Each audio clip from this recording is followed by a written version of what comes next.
The New York Yankees are expected to have one of the best rotations in baseball this season, and a huge reason for that is their addition of left-handed starting pitcher Max Fried. They did also trade away Nestor Cortes, who was one of their more reliable starters over the last few seasons, but today we're going to talk about how their projections look for these starters, how these guys fit in the roster, and rank the 8 best starters in the rotation, talk about 3 guys who are kind of outside the rotation but could make their way in with injuries, and of course rank their starting 5 going into 2025. We're talking about what could go right with them, what could go wrong with them, so on and so forth. And if you like today's video, make sure you like, comment, subscribe, and turn on the notification bell to check out Fireside Yankees on all your favorite social media platforms. Without further ado though, let's get into today's video.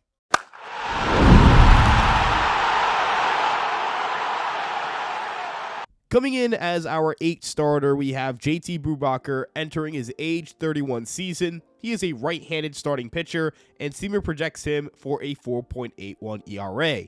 Now, what could go wrong for Brubaker in 2025? Well, he hasn't pitched in a single major league game since 2022.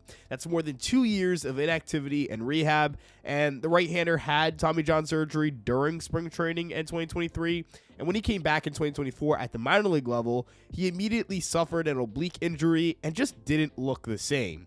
Even before the surgery, Brubaker had a career 4.99 ERA in 315 and 2/3 MLB innings, with his fastball velocity slowly declining year by year. The Yankees may not get a healthy version of him, and there's a legitimate argument to make that he would be more valuable as a reliever. Some have compared JT Brubaker to Luke Weaver, a starter with 0 minor league options who comes into camp as a depth rotation piece and clicks better as a reliever. If the Yankees made Weaver their 5th starter last season and had Luis Gil in AAA, the loss of Luke Weaver's dominance out of the bullpen and Luis Gil's excellence in the rotation might have been enough to keep this team under the 90-win threshold. That's how impactful putting guys in the right positions can be, and Brubaker may just have to settle for a bullpen role and may be incapable of being more valuable as a starter than he is as a reliever. Now, for what could go right, during spring training in 2023, Brubaker developed a unique sweeping breaking ball that he could develop into a real weapon for 2025. This sweeping breaking ball is one of the kinds of pitches that just stand out because of his weird release points and just how much movement he gets on the pitch. With that sweeper, he could have a sinker, slider, curveball, and now a sweeper in his repertoire, which could grade around average to above average in Stuff Plus models, and with his command, could make him a viable major league starter. His command is, again, excellent, and anything he can do to induce more swing and miss should be welcomed, because it could change the way we look at him as a pitcher in this league. The best case scenario, if he doesn't start though, would be having him come out of the bullpen and sit around 95 miles per hour with his sinker, snapping off nasty sliders and sweepers to get swings and misses.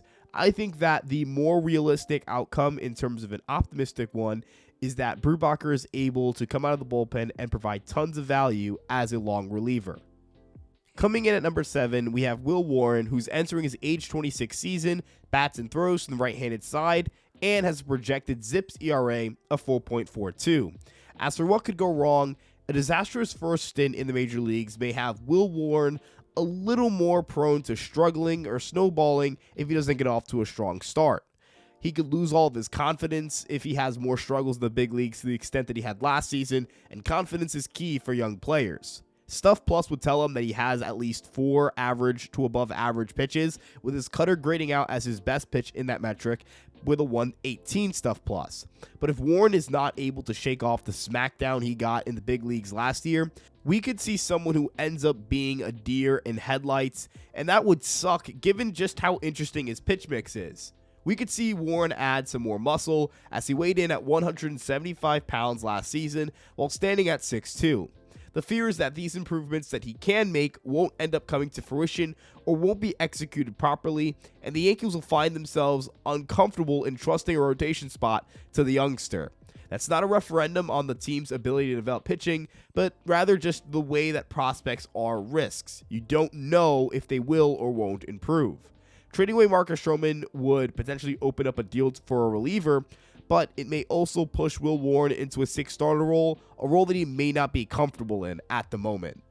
As for what could go right, If Will Warren is able to sharpen his arsenal and suddenly becomes a real weapon for the Yankees, we could see him live up to that Michael King comparison and become a young part of this emerging core. The Yankees really like Will Warren and view him as a future Major League starter, and the experience he had in the big leagues last year could be extremely useful for his development. The right-hander may look to bulk up a little bit, adding some more velocity and keeping his arm strength consistent throughout the season.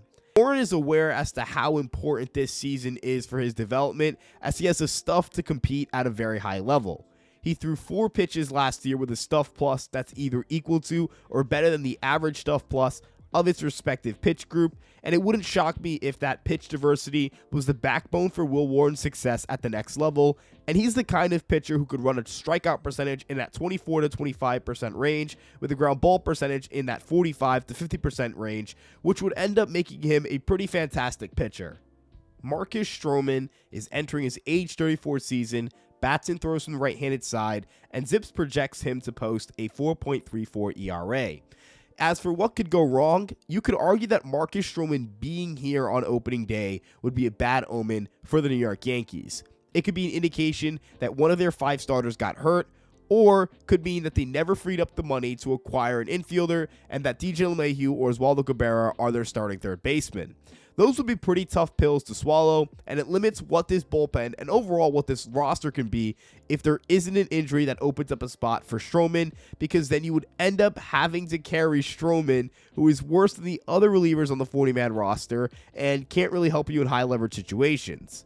Trading him is their best course of action at this rate, given how the Yankees are treating the 4th threshold and the fact that he's missing out on mandatory workouts. His stuff plus declined sharply from a 97 in 2023 to an 88 in 2024 as a result of a massive drop-off in sinker velocity, and that made him a highly ineffective pitcher at the big league level. In order for the Yankees to really get anything out of this contract, someone needs to get hurt. He needs to pitch a lot better than he did last year, and you almost have to hope that either A, he pitches well enough to decline his vesting option, or B, he doesn't pitch enough to vest that option, because you don't want to be on the hook for $18.3 million of Marcus Stroman again in 2026.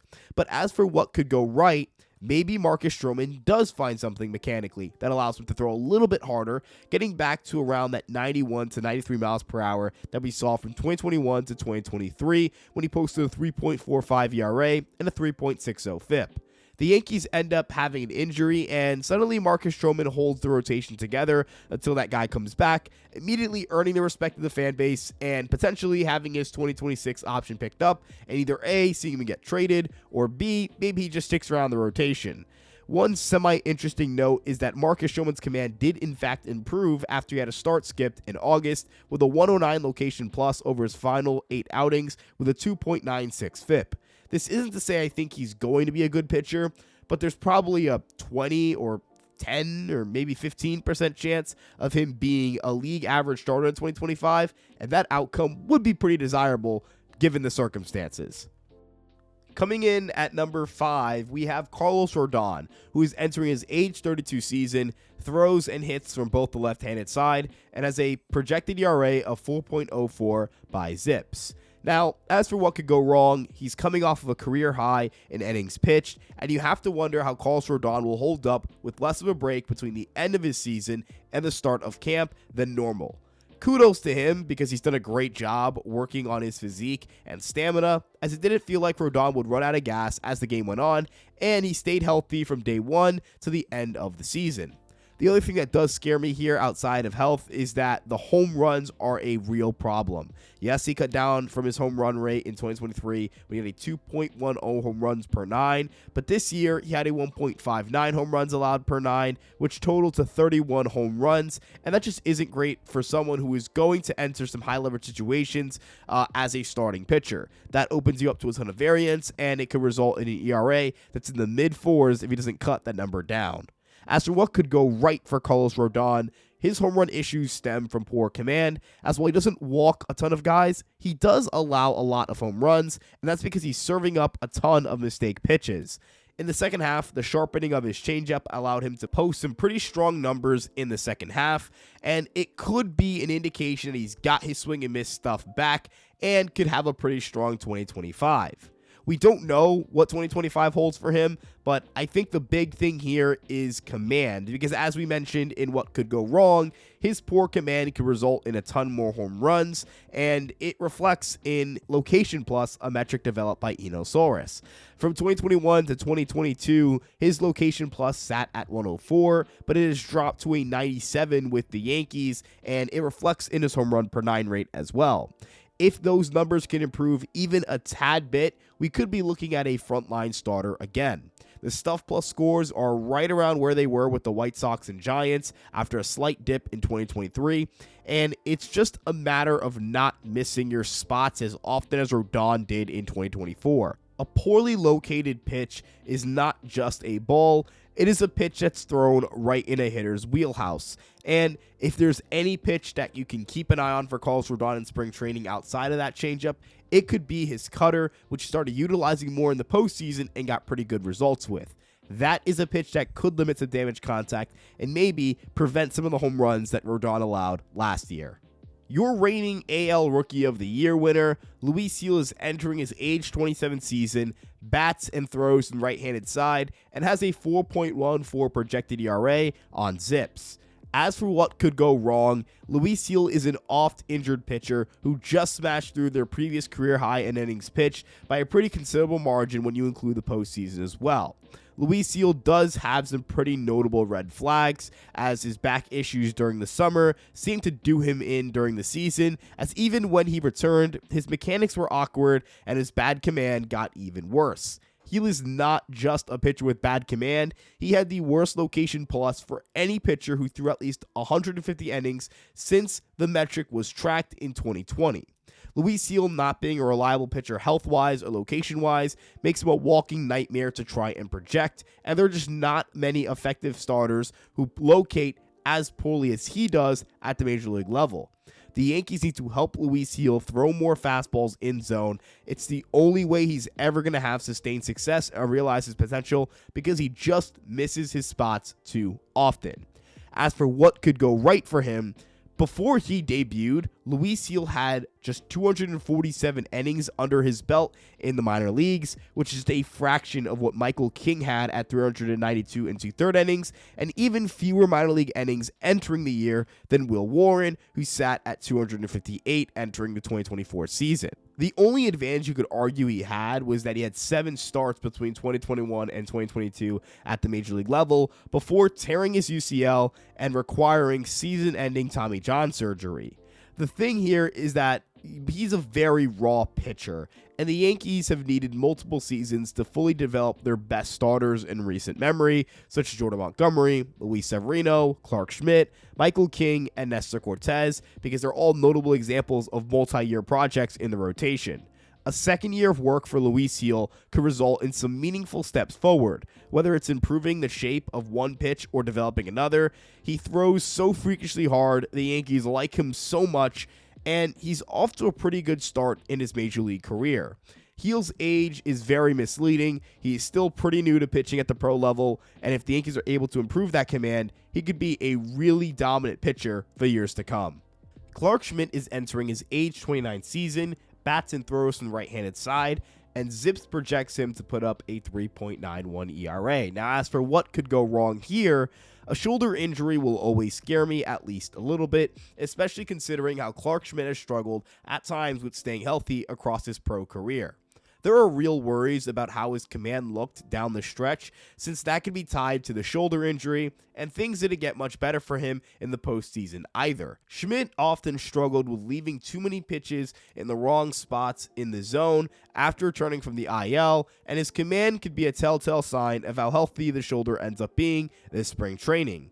The sinker also wasn't doing what it needed to do. He had a decline in both weighted on base average and Stuff Plus from 2023, and by a pretty noticeable margin as well, as hitters can rear back and pull anything against Schmidt, knowing that his only threatening offerings are slower pitches such as his cutter, sweeper, or curveball. It is not a coincidence that over his final 7 regular and postseason starts, 54.7% of batted balls against Clark Schmidt were pulled, and he posted a 4.78 ERA over that stretch. Now, as for what could go right, here's a pretty crazy stat. Gerrit Cole and Clark Schmidt had ex-Wobacons within 1 point of each other last season, and no, that is not a stat that discusses the meat component of a bacon, egg, and cheese sandwich. Instead, it stands for expected weighted on base average on contact, a fancy way of saying that it estimates what your WOBA on batted balls should have been based on different variables such as exit velocity and launch angle. Schmidt does a similarly good job as Gerrit Cole did last year in terms of expected damage allowed, and he generated whiffs at a higher rate than Cole did. The return of Schmidt's sinker could make it a real ground ball pitch again, as in 2024, Clark Schmidt's sinker only generated a 41.7% ground ball rate. If that pitch can do the job of getting some more ground balls again, we could see Schmidt pitch deeper into games as it opens the door for more double plays and one pitch outs. Attacking with that pitch on the outer half of the plate could give him some free early count strikes, putting him ahead in the count and allowing him to expand a little bit more outside of the zone instead of just consistently attacking in zone or nibbling. A league average fastball with some sharper command or better cues could be a real weapon for Clark Schmidt, who already has all the tools to become a frontline starter, including an excellent cutter and a pair of devastating breaking balls. Coming in at number 2 is Max Fried, who's entering his age 31 season, bats and throws from the left-handed side, and has a ZiPS projected ERA of 3.42. I would look at this more as a 1A, 1B situation for clarification, but as for what could go wrong here, Max Fried has had some recent elbow trouble and has simply just spent too much time on the IL for me to feel completely comfortable knowing that Max Fried will make 32 starts in 2025. Gerrit Cole needed about a month to get his command locked down when he returned from injury, so Fried leaving with an injury or having time on the IL could be a little detrimental or derail his 2025 season entirely. Command takes a long time to come back after injury, and Max Fried's entire game is predicated on excellent command to uplift a pretty good arsenal. So I don't love that at all, and that could be a thing that goes wrong for Fried in 2025. But as for what could go right, it's pretty simple. Like, when Max Fried is dialed in, he is an absolute joy to watch in the mound, and since 2020, no starter has had a better ERA than Max Fried, as his stuff is both above average while having an excellent track record with his command. I wondered how the Yankees would help Fried limit damage contact a little better than he did last season, but Fried seems to have already done most of the heavy lifting in terms of making some significant changes. He developed a sweeping slider last year, and in September, we saw that pitch come to life because of some notable improvements. It ended up averaging over 17 inches of lateral sweep, and it averaged over 50 inches of vertical drop, as batters had a 168 WOBA against the pitch in September, and Fried posted a 2.14 ERA that month. Lefties rarely throw sweepers, and even fewer are generating the depth that Fried does on his sweeper, which seems to make the pitch successful even against right-handed batters. It most closely resembles the sweeper thrown by Danny Coulomb because of the vertical depth they both get on that pitch, and Coulomb's sweeper has generated a 41.4% whiff rate against right-handed batters, which again is what I believe makes that pitch so successful in those scenarios. This revamped sweeper may allow Fried to attack right-handed batters at the top of the zone fastballs just to break off either a curveball or a sweeper in the dirt to get a swing and a miss. You can't lose sight of that changeup either. Last year, both of the Yankees' left-handed starters took massive strides with their changeup stuff plus scores and overall effectiveness on the mound. Coming in at number 1, we have Gerrit Cole, who is in his age 34 season, bats and throws on the right-handed side, and has a projected ERA of 3.64. As for what could go wrong, Gerrit Cole's elbow injury last season has yet to fade from the memories of fans or analysts, and that's not necessarily an overreaction from the public, because entering his age 34 season, last year was the first time the Yankees ever had to seriously worry about Cole's arm health, and it's the first time he's dealt with a serious injury in nearly a decade. His fastball velocity dropped even more this season, and as pitchers continue to throw harder, what Gerrit Cole throws becomes more average. An aging veteran who has had declining swing and miss numbers and declining strikeout rates for a fourth straight season, do not expect Gerrit Cole to contend for the strikeout crown in 2025. But what could go right for Gerrit Cole? Well, despite that doom and gloom about Gerrit Cole's age and his swing and miss stuff, the right-hander still has one of the best arsenals in the game, as his pitch mix ranked in the top 10 in Stuff Plus at 109 amongst starting pitchers with at least 90 innings pitched in 2024. That's just Gerrit Cole being dominant. Gerrit Cole's stuff was the best in baseball for a little bit, and now that he's starting to slide, it's going from the very best to really, really good. The Yankees still have an ace because Gerrit Cole has the savvy craftiness of a veteran and still has the top-line pitch quality grades of a young and up-and-coming ace. And if Cole can continue to flesh out his arsenal, he could get some of the strikeouts he lost last season back. The pitches I'm eyeing are his cutter and slider, which took a step back last season in both whiff rate and WOBA. Pitches like that are very reliant on command, which Gerrit Cole struggled to get back in his first few starts from injury.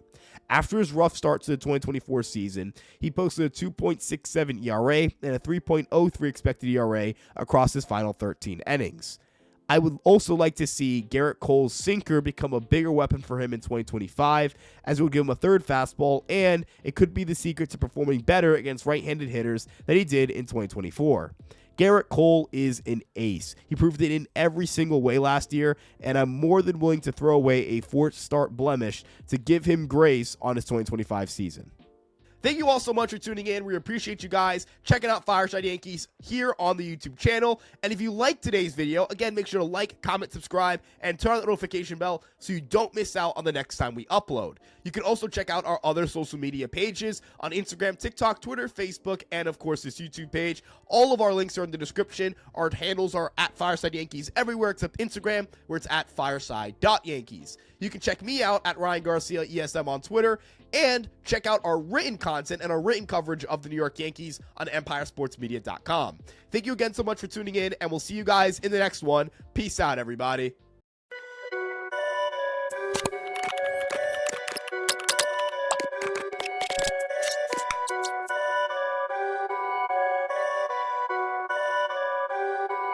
Perfect.